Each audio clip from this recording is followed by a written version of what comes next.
Subnautica was a survival game for people who thought they were sick of survival games. Not only did it stand out in the genre with its one-of-a-kind alien water world, it also nailed a sense of genuine, chart-your-own-course exploration. I felt like I had to work for every discovery, whether it was some bizarre biome or a new tool that would help me dive deeper, but it never felt like work. The game even had a pretty compelling sci-fi mystery to unravel, complete with an actual ending to reach. In my 2018 review of the original Subnautica, I suggested that it might be the best underwater game ever made. I stand by that. Freediving, recklessly piloting a submarine, stomping around the seafloor in a prawn suit, it felt fantastic to get to know Planet 4546b back then, and it still does today. 3 years later, after another Steam Early Access push, Unknown Worlds has put the finishing touches on Subnautica Below Zero. Version 1.0 is out, and I'm glad I had enough restraint to hold off until it was done. Subnautica Below Zero takes a lot of cues from its predecessor, and there are even story threads across both games, but you don't need to have played Subnautica, though I do recommend it.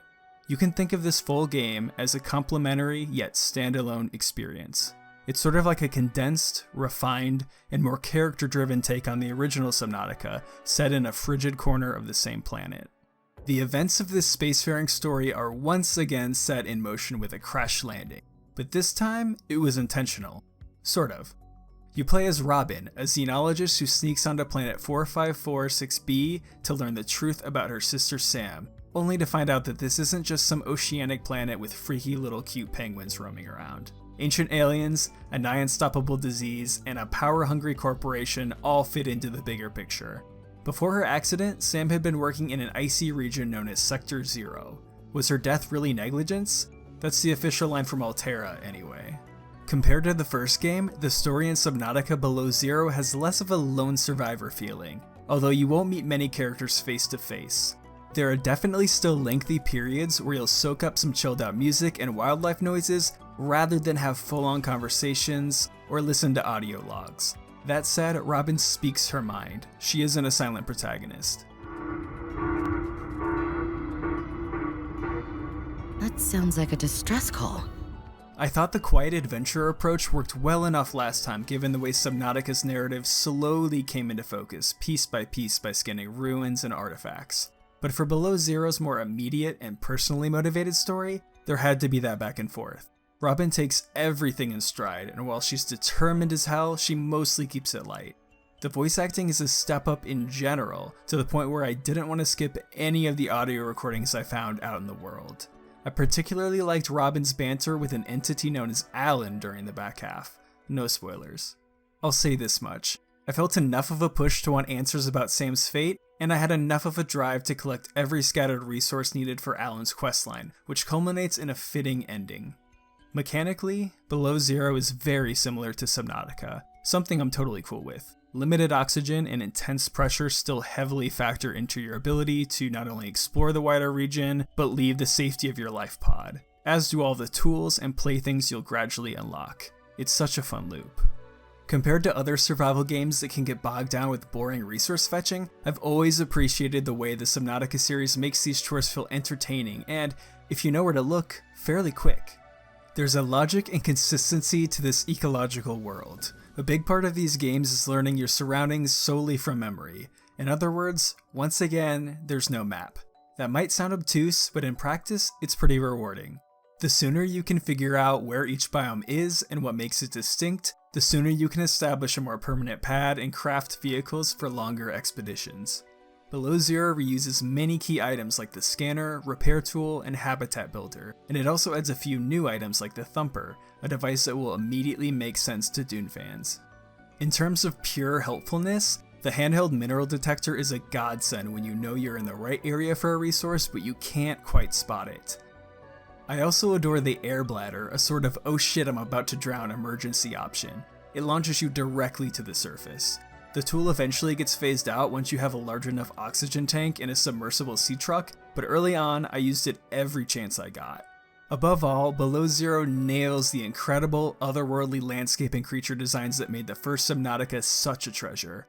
From lush kelp forests, to deep blue jelly fields, purple hydrothermal vents, and unsettling cave systems, this scenery is begging to be fully explored.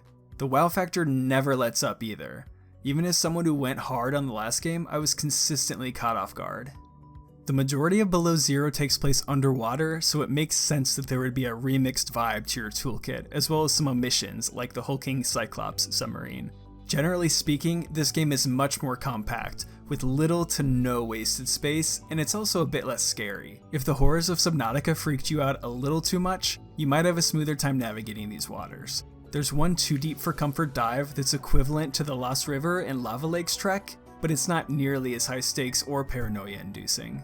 Then there's the greatly expanded on-foot gameplay, which is where Below Zero's snowy theme and story are the strongest.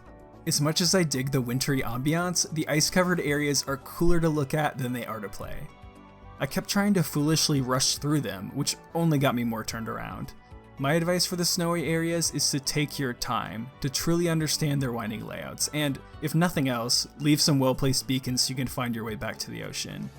In theory, I like the idea of needing to keep my temperature up by ducking into caves during a horrible storm, deploying a thumper to keep those pesky snowworms at bay, and zipping across the Arctic spires on my Snow Fox hoverbike. I also love the idea of piloting a remote control spy pangolin that can blend in with the natural world.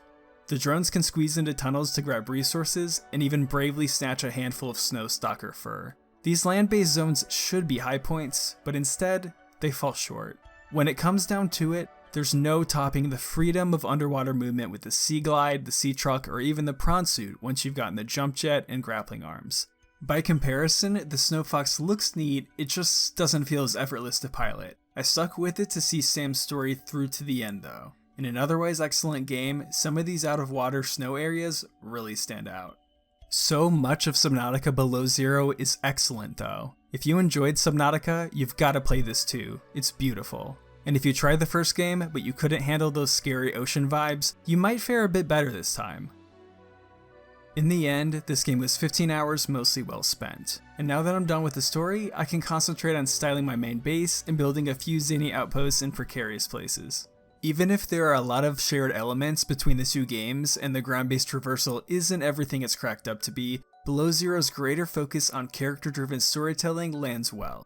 This standalone adventure captures the unrivaled magic of underwater exploration all over again.